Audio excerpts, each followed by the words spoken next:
has this possibility. And then let's begin.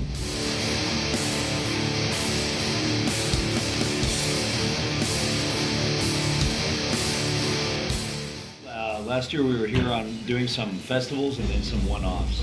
So instead of just coming here for the festivals, we always add a few small shows. A lot of bands don't want to tour during the summer. They'll just do the festivals. And we've always wanted to do something different and hit all the small clubs, do something, the smaller shows for fewer people, and keep the spirit alive in the smaller settings while we're doing also the festivals. I'll admit it's no secret the band benefits from the festivals on a larger scale, but again, we do the small shows just to prove that we're not just here to, be in the bigger light of things. So that's one thing. So, and that went really good. Believe it or not, there's a lot of people at those club shows. The reaction to the new album has been excellent. Actually, far beyond the expectations I had. I never set any expectations. I just, you have your hopes. You want to believe that you're doing the best you can and that people are going to connect with what you're doing. But now day and age, you can't have any expectations at all because there's so many options, there's so many bands. It's just overwhelmingly big. Today is 10 times bigger than the 80s, and we always look at the 80s as the biggest thing.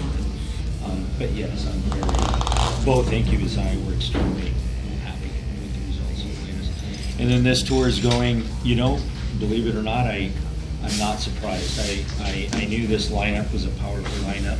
I think every band best represents the essence of what really good music and black metal is, or whatever genre you'd like to place their category in. At the end of the day, it's there's just nothing but quality from the beginning to the end.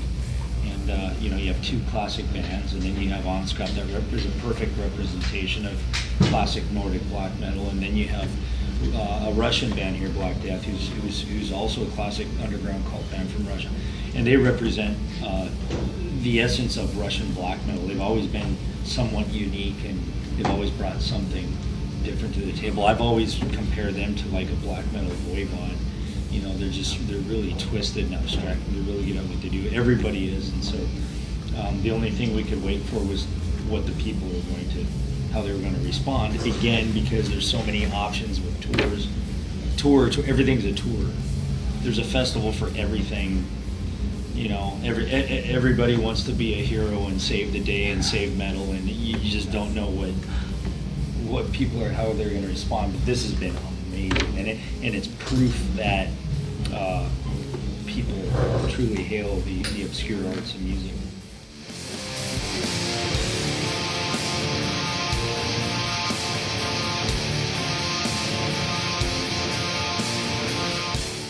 Okay, first I discovered him by seeing the artwork of Blasphemophager, an Italian band I'm sure you guys are familiar with. I saw that art and I thought, wow, this is an excellent, if I ever change the artist, likely it would be this guy, immediately. Solely because he's a Renaissance painter. He's true to the era. He's schooled. I think it was in Rome or something. He's from his DNA all the way to his talent. He's a full-on Italian Renaissance painter, oil paints. He's as close as you can get to the original Renaissance techniques and paintings, everything. He likes extreme music. He's not a stranger to this music. Of course, there's a lot of artists out there, but we were forced to change the artist. Our old artist did not meet the deadlines, despite what everybody thinks and what all that drama. It's probably pretty much 90% exaggerations. He did not meet our schedule. We had to find a new artist. Well, I already knew Paolo. And remember, I told you years before, I thought, well, if I ever want to hire a new artist, it would be him. So we got him for the last album. Later, once we Season of Mist wanted our entire discography, it took me some time to do that, to make up my mind, to make the decision. I did not want the entire discography re-released yet on a larger scale. But he convinced me after about 3 months, taking my time to think. Michael asked me, what are you waiting for? What are you waiting for? You know, he said, yeah, look at your age, look how old the band is, things are going good now, what are you waiting for? And I thought, yeah, let's do it. And he said, you know, I have an idea. I need your approval. I'm not gonna, he's not trying to control things, but he said, I have an idea. How about we put the original artwork inside, and when we do this re-release, we do it with this overall theme, that when you bring all the albums together, they make one great story. And he said, you pick the artist so you want, or would you like to use Paolo again? I said, well, you know, he's been doing a lot of art for people, but still he's an obscure artist. Let's use him now. And I think it's the art that best fits us.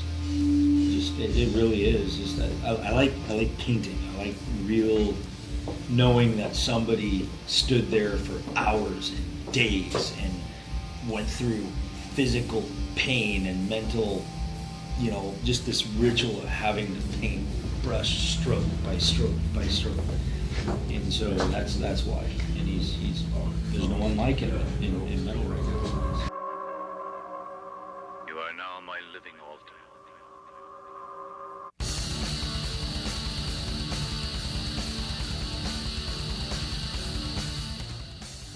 Correct. Well, you kind of answered your own question, but I'll add to it. It is a larger scale, and it's a larger scale because literally you have the universe is a, you know, to me, religion or philosophy or any spiritual geared form of existence is that it comes from the mind. So this is like the microcosm. You are a universe yourself, and this body, these outer limits of our body represent the limits to our universe. I am only this big.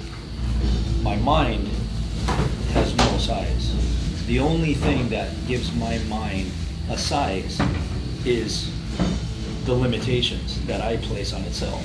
My mind can be this big, or it can be as big as the universe. And the universe, to me, is an extension of this microcosm, of the macrocosm, which is the original, the real universe, right? That bubble that keeps expanding and expanding. I think the mind should be like the universe. It should also expand continuously, never end. We are literally a parallel of the universe itself. And the more you look in on a microscopic scale, right, the more coincidences and parallels you find with the outer universe itself. And so I always saw the universe itself as an extension of what we've always seen as the occult or Satanism itself. It is that. And so why not better than include that into the things of black metal and seek something bigger than just, you know, Hail, Baphomet, Hail, Satan, you know, something much bigger. You bring in the scientific aspects of it, of quantum mechanics, quantum theory, and it starts to open a whole new portal, a whole new door of thought, a very mature level of the occult. To me, science is the modern day occult. They are the wizards, they are the witches, they are the ones who look to the stars and question, but now it's not magic wands and cauldrons, but, you know, telescopes and mathematics that have been around for centuries or millenniums, but today's equations are much more evolved thanks to the instrumentation they have. And now with these new telescopes we're putting up there that are like 100 times stronger than Hubble, we're starting to look further into deep space and find out that scaringly and interestingly enough, our ancient ancestors were kind of close to what we're finding. And some people think that the universe is not expanding. They think that it is what it is, an eternal void of blackness that has always been there, and that the universe came from nothing. Something came from no thing. Something, no thing. And it's kind of like a yin-yang. You know, darkness without light, light without darkness. Something and no thing are all one. And the Sumerians brought us a lot of knowledge about this, you know, over 5,000 years ago. And that's kind of what, when you look at our album cover, that could be another topic. But the album cover represents that, you know, the theory, the Zecharia Sitchin, if you've read any of his books about, you know, the 12th planet and the reptilians coming to Earth to see the humans and the DNA and all. And it's pretty cool when you think about it. It's more than just cool. It's extremely interesting. It's deep, serious stuff. But you don't have to believe it. But it really is. There's a lot of coincidences that it's pretty easy to think that it could be true.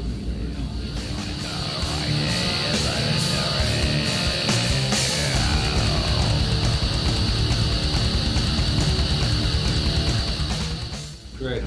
There's a balance. It's kind of like saying, you know, you might have a specialty of a plate of food that you're really good at cooking, but your palate likes all kinds of foods. But you have your favorite. It's something, your personality and who you are and your life experiences make you who you are.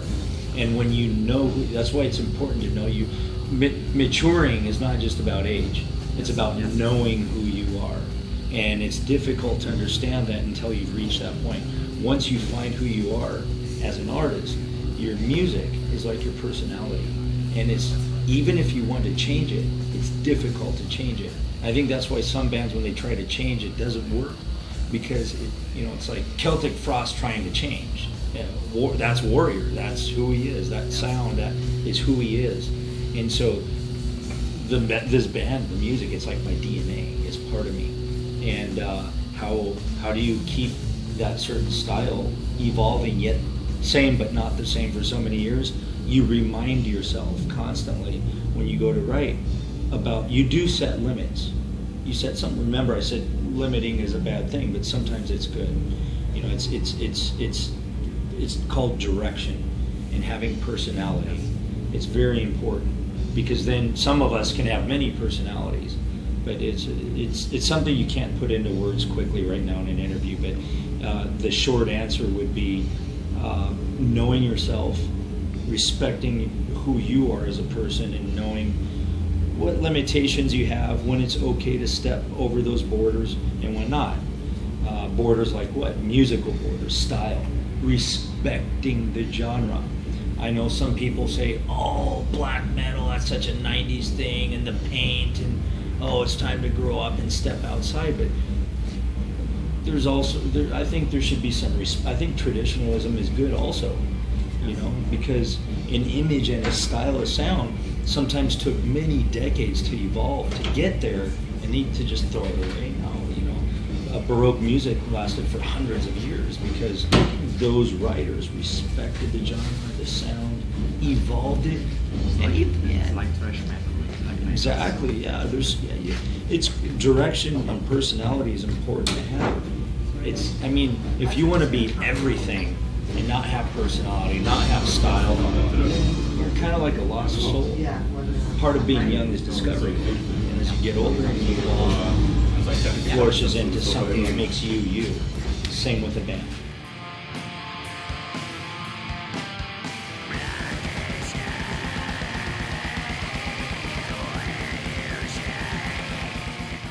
The biggest ones are the songwriters from the Renaissance and Baroque period of European classic music.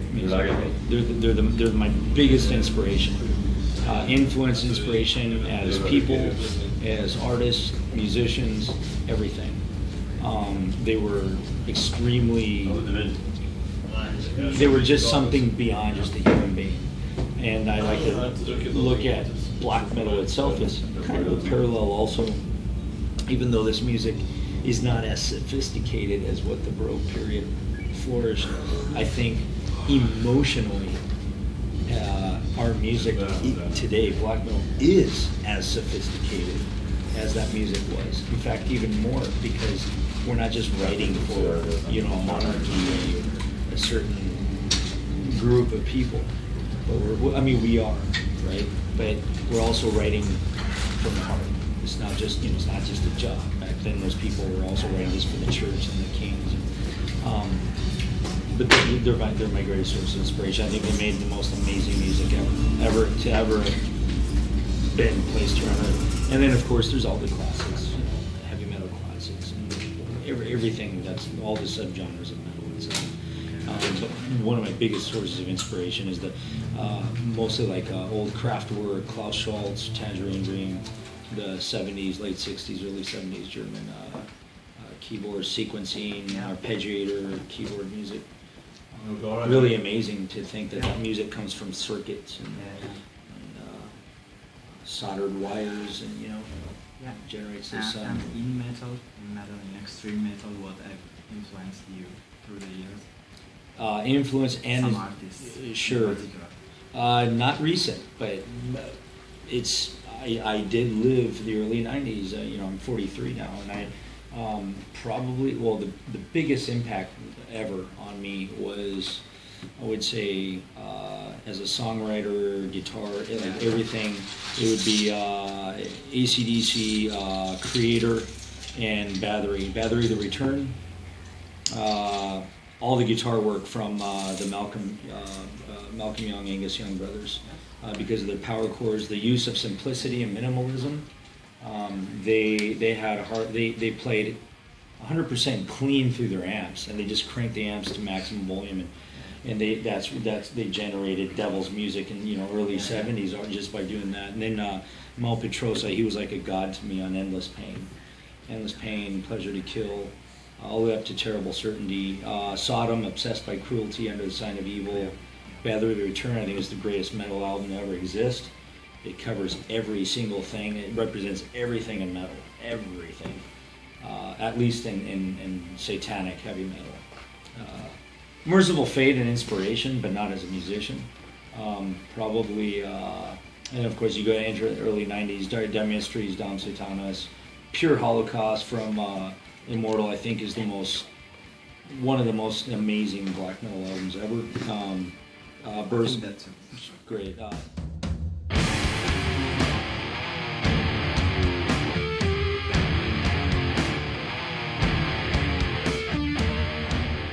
It was very obscure. It was like everywhere in the world. It was very difficult, but it was even more difficult probably than being in the States or Europe, because the only way I got my music was friends who traveled to Europe. I would travel, but I would travel to the States, and in the States I could not get a lot of the albums that were available in Europe. Yeah, so I had a friend whose uncle lived in London, and him and I would make a list of bands we wanted, and he would send. My buddy was a good student because he was a good kid. That was his payback. His uncle would send him music. And as soon as he would get the vinyls, he would call me up. I would get on my bike and ride to his house before we'd go to school together at noon. And I missed a lot of homework just to be sitting at his house dubbing. I'd show up with my little box of TDK tapes to dub off the vinyls. And I was privileged because I would get I would have first generation cassettes, meaning I would record directly from the vinyl. And just that made things a lot more special than today, of course. I know everyone's tired of hearing that, but it's true. Think of having to put up so much effort into finding something and then recording it. And if you lose that tape, you're done. You're done. You have to go to Størm. But we didn't have stores, so we relied a lot on the local bands, the national bands. And I think that's why Colombia produced some amazing, fucking incredibly vicious bands out of Medellin, like Parabellum, Reincarnation. It's no secret, a huge influence on Morbid and Euronymous from Mayhem and Tormentor out of Hungary. So those bands, I'd go to Medellin, visit these guys, and they were a huge inspiration on me. And I think still, Pararegium, the Sacrilegio album, is still the most evil black metal album of all time. Like truly evil. And I knew the guys, and they were dangerous people. They were like part of gangs, and they were linked to mafia organizations, and they worked for them. And everything the early Norwegian scene sang about, these guys were already living in the 80s.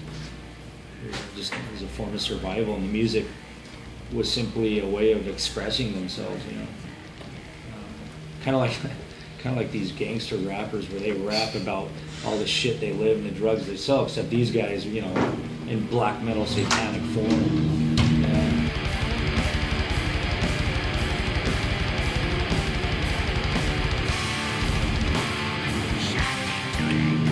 Well, I like Doombringer a lot, out of Poland. I like Plaga a lot, out of Poland. Cult of Fire's good. Yeah, they're good. But that I really like would be Pagan and the Doombringer. Culte Ghoul is really good. I believe these are bands from after 2000. Yeah. So yeah, those are bands mostly. There's a lot of great bands, but after 2000, those are the few that comes to mind that I really like. Ironically, you know, out of Poland, nearly my favorite scene of bands. So I actually like that Deuce Mortem, but I don't know. That's Inferno's band. I don't know if that's after 2000. Deuce Mortem out of Poland. Also excellent. Yeah. Excellent.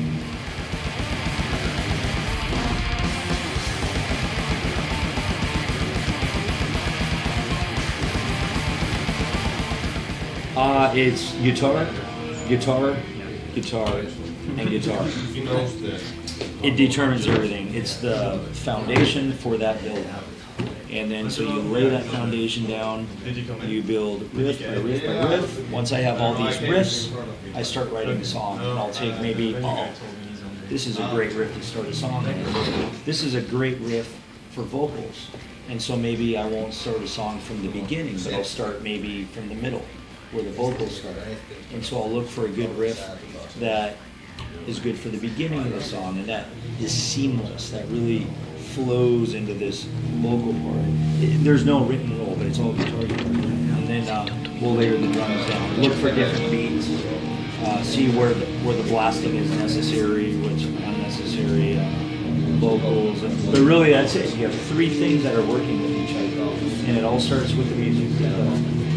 We never really sit down and say, you know, hey, listen to this I have. What kind of guitar can you do? No, it's always the guitar is the source of inspiration. Really, that's the song. It's and you know, there's only one guitar player, so there's not two guitar players working with each other. I don't have another guy to come at me and say, hey, look at this riff. And to me, that's difficult because you have to really, you know how to accept input, which I'm really good at doing. I mean, I'm not a dictator, so. But Incubus is really good at letting me, steer the ship a bit, and has to trust a bit what I'm looking for in the song. So we work together like that.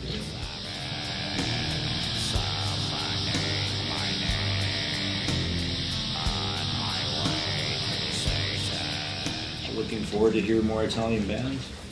You guys have always made some great mystical occult rock and metal, and looking forward to hear more of that stuff. Yeah, it's a great scene here. It's always been an extreme scene. Excellent place, very unique, a very unique place, for black metal, for metal in general. So I think you guys will. Thank you very much. Thank you very much for giving us. Thanks a lot, man. Yeah. Excellent. Good interview.